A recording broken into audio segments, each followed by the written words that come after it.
I was 13 when my parents dropped me off at my aunt's for the summer. They never came back. I spent years making excuses to friends. They're just busy with work.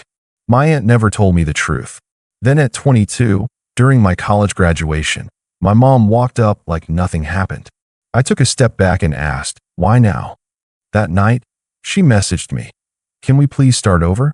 I'm a 22-year-old woman named Lila, and my family situation has always been, well, complicated, to say the least. But the part that still messes with my head to this day happened when I was just 13. I never thought I'd be telling this story here, but the events of this past week have been enough to make me confront everything I've been running from. So here goes. It was the summer I turned 13 when my parents, David and Monica, told me I'd be staying with my aunt, Tessa, for the summer. Just a few weeks, they said. We need to take some time for ourselves. They didn't really explain much beyond that. No big family trip, no special vacation. They just said it was for the summer, like it was the most normal thing in the world. I'd never been away from home for this long, but I figured, hey, it's only a few weeks. I didn't have any siblings, and my aunt and I had always gotten along, so it wasn't a huge deal. Well, a few weeks turned into months. Months turned into years. I still remember the day they dropped me off. We lived in a quiet suburban neighborhood in Northborough, and my aunt lived a few towns over. The drive to her place wasn't far, but the feeling in the car was heavy. I remember asking if they were sure they'd be able to come get me soon, but my mom just looked at me with this tired, distant expression and told me to be a good girl for Aunt Tessa. Dad didn't say much. He was always quiet, but that day, he seemed somewhere else. Like he wasn't even there. I remember walking into Aunt Tessa's house that first day. It was a small, cozy two-story place with a big porch and lots of plants everywhere, her thing. She was single, and I could tell that taking me in was a big deal for her, but she didn't make a fuss. She made me feel welcome right away, offered me cookies, and told me to make myself at home. And for the first few weeks, things were fine. But then, well, things started to change. Aunt Tessa wasn't exactly a typical aunt. She was fun, but she was also strict in ways that I wasn't used to. She ran her household like a military operation. No TV before 7 p.m., no phone after 9 p.m., and always a structured routine. It wasn't bad, and for a while, it was the only thing I knew. But slowly, I started to notice the absence of my parents more and more.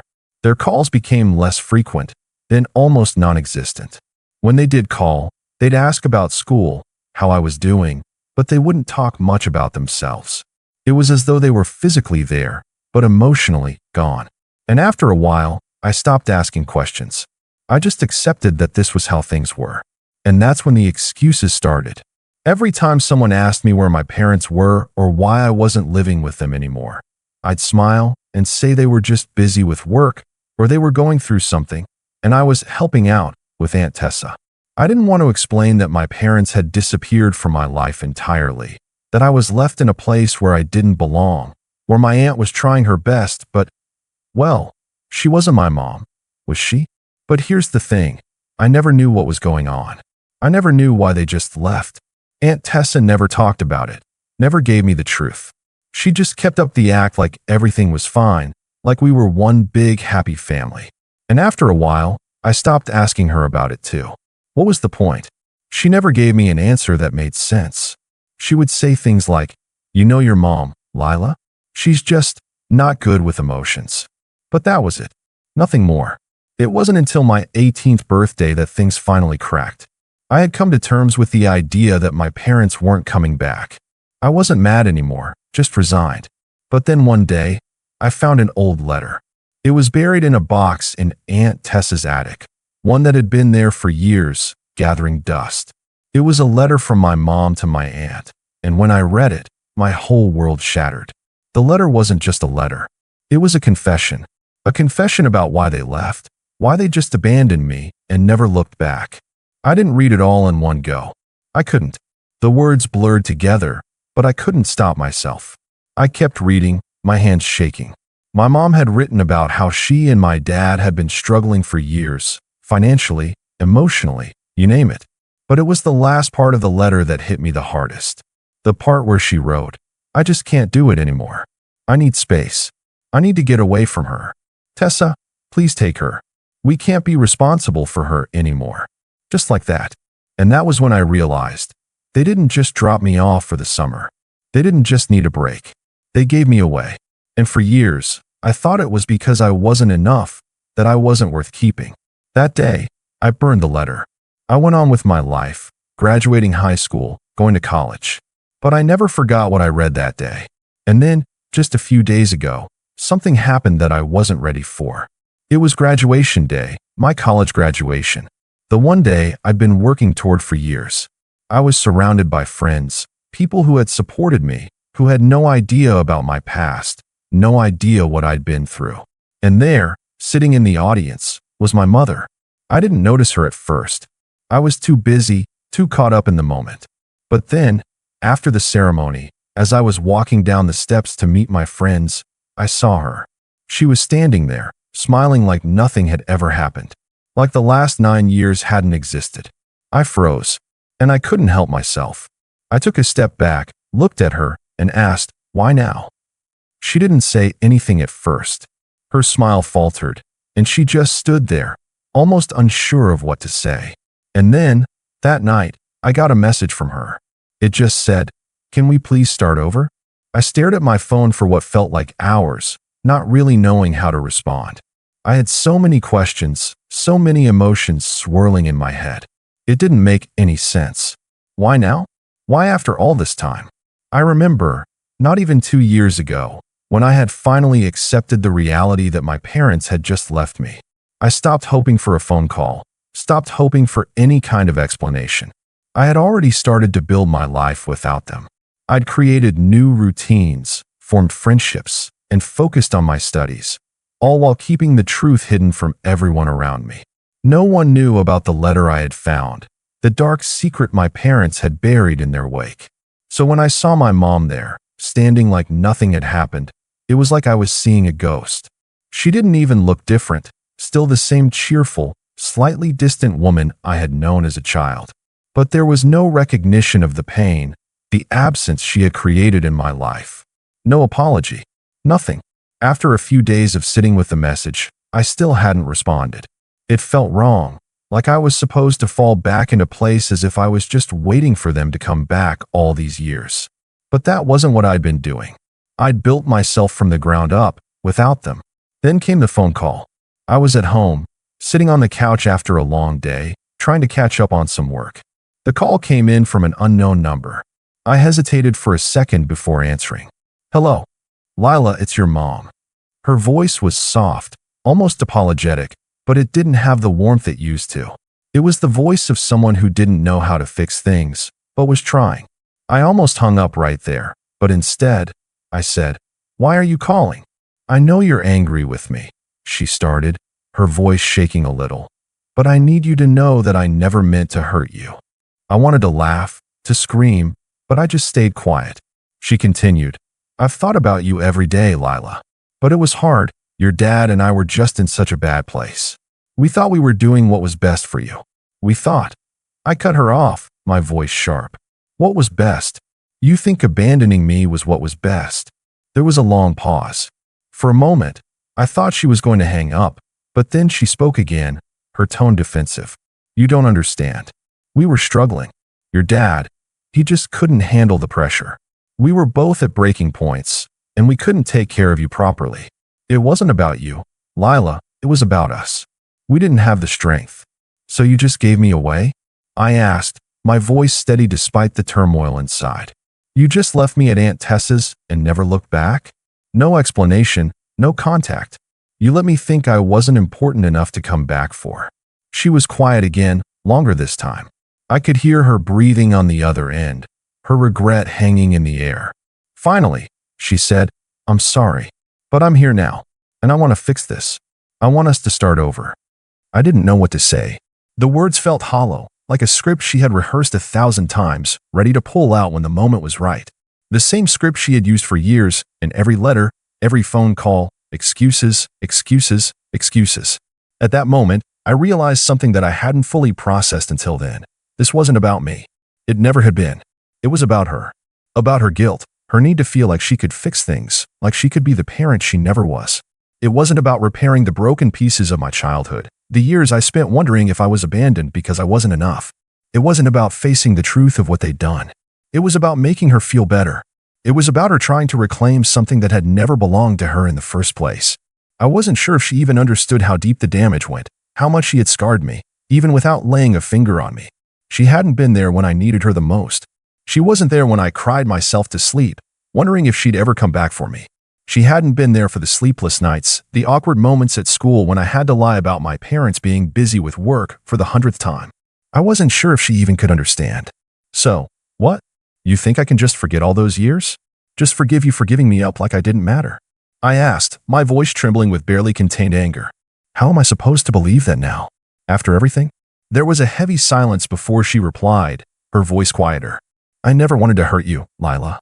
I'm not asking you to forget. I'm just asking you to let me try. I had never felt so conflicted in my life. Part of me wanted to let her in, to take that step toward healing, but another part of me felt like I'd be giving up everything I had built. I had spent years making excuses, pretending everything was fine when it wasn't. And now, after all this time, she was asking for my forgiveness. She wanted to start over, like flipping a page and pretending the past hadn't happened. I wanted to ask her why it had taken so long. I wanted to demand answers. But somehow, I knew I wasn't going to get them. Not the real answers. Not the ones I needed. I felt something shift in me then. A cold realization. This wasn't just about forgiveness. This wasn't about starting over. This was about me. About my choices now. About what I was going to do with the years I had spent without them. I hung up the phone. The next morning, I received another message, this one from my father. It was the same.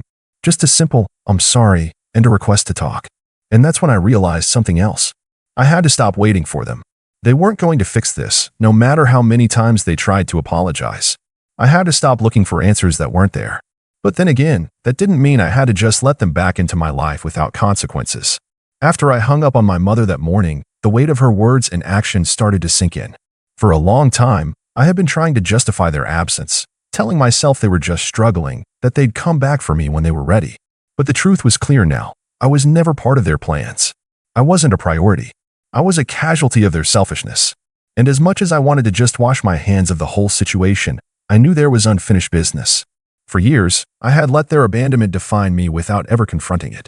The more I thought about it, the angrier I became. Anger wasn't something I allowed myself to feel often, but now it seemed like all those buried emotions were demanding attention. And the more I dug into the past, the more I realized just how much they had taken from me. It wasn't just about the years they took from me. It was the way they had left me hanging, the way they didn't even give me the courtesy of an explanation. I wasn't a kid anymore. I was an adult, and I had every right to demand answers. But more than that, I had the right to make sure they didn't get away with what they'd done. They couldn't just show up years later, expecting to walk back into my life like they hadn't destroyed it. I started by gathering the evidence. I still had that letter from my mother, the one that laid out the truth of their abandonment, the one that proved, beyond a shadow of a doubt, that they had chosen to leave me. I'd burned the letter before, but over the past few days, I had started to regret that decision. It would have been the perfect weapon. So, I went back to Aunt Tessa's house, to the attic where I had found it, hoping there was some other clue, some detail I had missed that could help me make my case against them. And that's when I found it, the second letter. This one wasn't from my mom. It was from my dad. It was short, not like the other one, full of excuses and self-pity. This one was cold, calculated. It made my stomach turn as I read the words. He didn't apologize. There was no remorse. He wrote that my mom had been unstable and that he had been trying to keep it together for my sake. But in the end, he just couldn't do it. So he let her handle it. He handed me off to Aunt Tessa like a problem to be solved. The letter ended with a blunt statement. We did what we had to do. Don't hold it against us. Just like that. I stared at that letter for what felt like hours. The more I read it, the more my anger built. It wasn't just about their absence. It was about how they had made me feel like I was the problem. Like I was the one who needed to be fixed. They'd never apologized for what they'd done. They had never admitted that their choice to leave me had been wrong. But this letter was proof. It was a weapon I could use, something concrete to show how little they had cared. How little they had ever cared. I couldn't let them just walk back into my life, asking for forgiveness like they hadn't completely abandoned me. No, they would have to pay for this. But I had to be smart about it. I didn't want to confront them directly, not yet. No, I had to play the long game. I had to make them understand that their absence, Those years they spent pretending I didn't exist came with consequences. So I started to formulate a plan. The first part of the plan was simple. I wasn't going to give them the satisfaction of seeing me struggle with their return. If they thought I'd be waiting for them to fix things, they were wrong. I made it clear to my friends and the people closest to me that I wasn't interested in any reconciliation. I wasn't about to let them waltz in like nothing had happened, pretending they could just erase years of pain with a couple of kind words. I started cutting off communication. Every time they reached out, I made sure I was busy, that I had other things going on in my life. I ignored their messages, their calls. When they showed up at my door one evening, unannounced, I didn't even answer. I could see the frustration in their messages. Why aren't you responding? We're trying to make this work. And that was when the real fun began. I started to manipulate the narrative. I posted about the abandonment on social media, carefully crafted posts that shared just enough to get people talking without revealing everything. I made it look like I was the one who was hurt, the one who had been wronged by the people who were supposed to love me. Slowly, the story began to spread. Friends, acquaintances, even people I barely knew started messaging me, offering their sympathy, their support. And as the sympathy rolled in, so did the consequences for my parents. I knew it was risky, but I didn't care anymore. My mom and dad weren't going to get away with what they did. And the more I thought about it, the more I realized that I wanted them to suffer, at least a little, before they could just sweep back into my life like nothing had ever happened. So I started with small things, sending their names to the local news outlets, mentioning how they'd abandoned their only daughter. The angle wasn't sensationalist or cruel, but it was enough to make people question them. Enough to make my parents uncomfortable in their own skin. And the more I did it, the more I watched them squirm. The more they reached out to me, trying to fix things, trying to repair the damage. But I wasn't ready to let them off the hook just yet. No, I had to make them sweat a little longer. I wasn't just going to let them come back into my life, expecting to start over. I was going to make sure they knew exactly what it felt like to be abandoned, to have the tables turned on them. Because I wasn't that little girl anymore. I wasn't going to beg for their love. As the days turned into weeks, my plan unfolded slowly but steadily. Every time my parents reached out, trying to reconnect, I ignored their calls, their messages, their letters. I wanted them to know what it felt like to be left out in the cold, waiting for something that was never going to come. I made sure that anyone who could potentially help spread the word about their abandonment, friends, acquaintances, even distant relatives, knew the full story. The narrative I carefully crafted began to take on a life of its own. My parents, once the pillars of my childhood, were now just two people desperate to reclaim what they had so carelessly abandoned. Eventually, the whispers reached them. Their friends started pulling away, giving them cold shoulders at social events. It wasn't just that I was silent. It was that the story of their neglect was out there, and it was starting to tarnish their image. The facade they had built of being the perfect, hardworking couple was cracking. People who had once supported them now started questioning their character. They couldn't hide behind the excuse that they had been too busy anymore. It was all out in the open. When my mom reached out again, it wasn't with a soft, apologetic tone like before. This time, she was angry. She called me repeatedly, but I didn't pick up. It wasn't until I saw her name on my phone screen that I finally answered. "Lila, stop this," she snapped, her voice shaking with frustration. "What do you want from us? We've apologized. We've done everything we can." I could hear the desperation in her voice, but there was something else too, the same entitlement that had always been there. She thought a few kind words, a couple of attempts to fix things, could erase years of abandonment. But that wasn't enough. "No," I said coldly. "You haven't done everything. You don't get to fix this just because you feel guilty now. You don't get to erase what you did." I heard her sigh deeply on the other end of the line, her voice quieter now. "We've tried, Lila. What else do you want from us?" "What else do I want?" I repeated, my voice steady but fierce. "I want you to understand the full weight of what you've done. I want you to understand that I'm not some child who'll fall into your arms just because you say you're sorry. You broke me, and now it's your turn to feel the consequences." There was a long silence, and for a moment, I thought she might finally get it. But then she spoke again, her voice laced with venom. "You think this is easy for us? You think we're the villains in this? You have no idea what we've been through. We did what we had to do. This was never about you." And there it was. That final confirmation. She still didn't get it. She still thought that her own struggles, her own guilt, could overshadow everything I had been through. She couldn't see past herself. "You're right," I said, trying to keep my voice calm despite the fury bubbling inside me. "This wasn't about me. It was about you, and it always has been. You never cared about me as much as you cared about making yourselves feel better." I hung up the phone without another word. In the weeks that followed, my parents became more desperate. They tried to apologize publicly, to make amends in front of the people who had once admired them. My father, usually a man of few words, went so far as to send out an email to all of their closest friends, admitting that they had failed me as parents, asking for forgiveness. But it was too late. The damage had been done. I didn't respond to their emails. I didn't attend the meetings they tried to set up. I didn't give them the satisfaction of letting them back into my life. I didn't need them anymore. And slowly, their world began to crumble.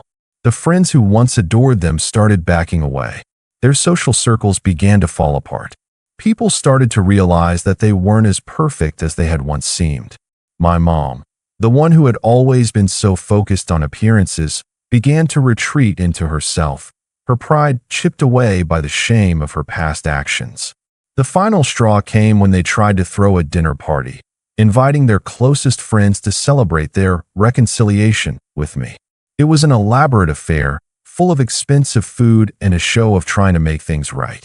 They thought that, by throwing money and lavish gestures at the situation, they could somehow erase the years they had lost. I didn't show up, and that, I think, was the most powerful thing I could have done. The moment they realized that I wasn't going to play along, that I wasn't going to let them rewrite the story they had so callously abandoned, was the moment their masks slipped for good. Their friends started to ask questions. Their actions became more scrutinized. Rumors about their inability to cope with the consequences of their actions spread. My father, once a proud businessman, lost clients who had been loyal to him for years. My mother was no longer the respected figure she once had been in their social circles. They tried to salvage their reputation, but it was too late. The truth had already been revealed. It wasn't about revenge anymore. It was about making sure they understood the full cost of their actions. For years, they had taken from me, leaving me with nothing but a lifetime of wondering why. And now, they were facing the consequences of their own choices. They had tried to come back into my life like nothing had happened, but they couldn't undo the damage. In the end, I wasn't the one left broken. They were. They lost everything they had spent their lives building: friends, respect, even their own dignity. And I moved on. I was no longer the child they had abandoned. I was a woman who had built her life without them, and I had no intention of letting them back in. They weren't just villains. They were the architects of their own downfall, and I had been the one to expose it.